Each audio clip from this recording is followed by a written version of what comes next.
Today's video, we're looking at 3 bathrooms and how to get a high-end designer look with your shower curtain.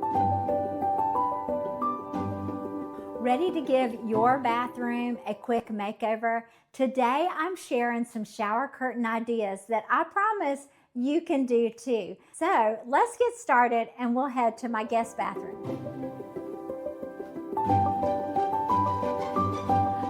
So this is my guest bathroom, and there's a great idea in this room on how to style your shower curtain and what to look for, and I'm going to give you all the details. In here I have 2 shower curtains. I have a fabric liner in the back. Let me show you that. So here's the fabric liner, and then I have this almost like a quilted effect shower curtain on the front of it. And what I did in here is I had these custom made by a local seamstress. So I went to a designer professional fabric shop in town. I had these made, and the thing you need to tell the seamstress is that you want to cut the width in half. So this is actually 2 pieces of fabric that were cut in half to make these curtains. So you don't have a full width. See, you have like half. If you did a full width, look how big that would be. You would have a lot of fabric on each side, but we don't have that here. We just have one width of fabric cut in half down the middle for each side. So she lined them with regular lining for like curtains. And then I did this big rod up here, which is a 3-inch rod by House Parts. And then I did these little socket brackets on the end, so it just sits down in that bracket. Then I repeated that bronzy wood color with a bronze shower curtain. So this is one of the expandable ones, and I just put that up there. And then I got these, I like this kind of hook because it has a hook on both sides, and that allows you to hang the outer curtain on one side and the liner on the inside. So it's super, super easy to toss it into the wash, that liner on the inside.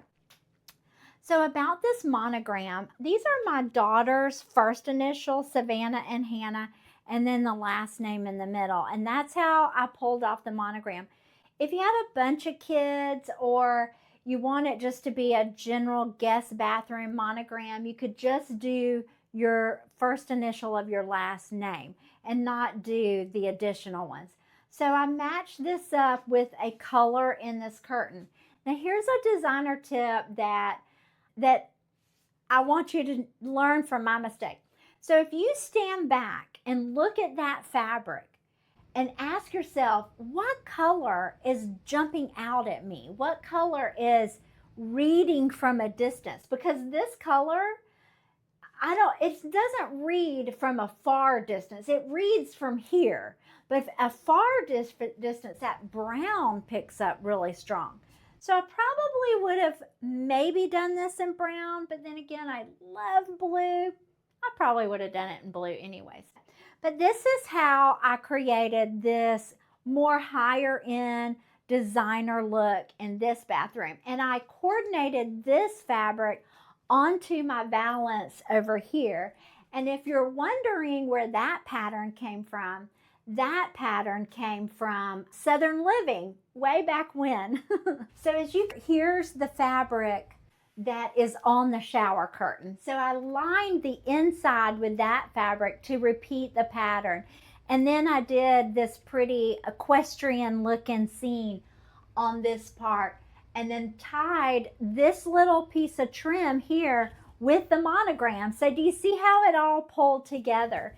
That's a way you can use multiple patterns together, is by putting them on a valance like this.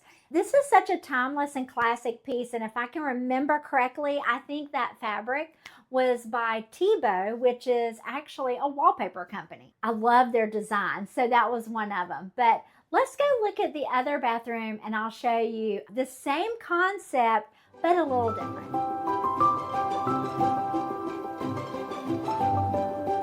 So in this bathroom, it's smaller.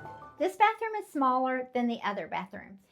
And I pulled out all my tricks from my designer bag on making this space feel larger. And one of those tricks happened with the shower curtain. Let me show you. Okay, so the first thing I wanted to show you is that I took this curtain here and went with an extra tall one. You can find those much more easily now. In fact, I'll put a link in the blog post. So just tap on that blog post in the description and I'll have a link to one on Amazon that's a great one that a friend of mine used in her house, and it's beautiful. But this one, funny thing, this is actually by Southern Living and it's no longer available. I found it at Dillard's, but it's a long one and it really gives that height in an otherwise shorter room. So if you have 8-foot ceilings or even shorter, consider a long curtain. Now these side panels were online by a company called Deconovo, and I'll be sure to put a link to that in the blog post too. But basically, they reached out to me and asked if I would like to do a collaboration with them, and we did this curtain idea. Again, this was a regular curtain, like to go on windows in a room. But I told them, I said, let's cut it in half so we don't have as much fabric on each side and make these panels. So again, I went with the House Parts 3-inch rod to really give it that drama and that higher end look. And then I did the outer panel in this kind of gauzy material. And then I just did a really nice quality liner, fabric liner behind, and the same hooks on top. So let's talk about liners right now, because I feel like you shouldn't skip on liners. Definitely search words like hotel liner, fabric liner, high quality fabric liner. And let me tell you, the best place to get these and save some money, and that's TJ Maxx, Marshalls, and HomeGoods. So look for that fabric liner to go in your shower. You'll thank me later. It looks so much more high-end, so much more luxurious, and it's easy to take down. Toss it in your washing machine with a little bit of bleach and it cleans it right away. I sit back for a minute. I'm going to give you a little tour of both bathrooms, and then we will see each other soon on my next video.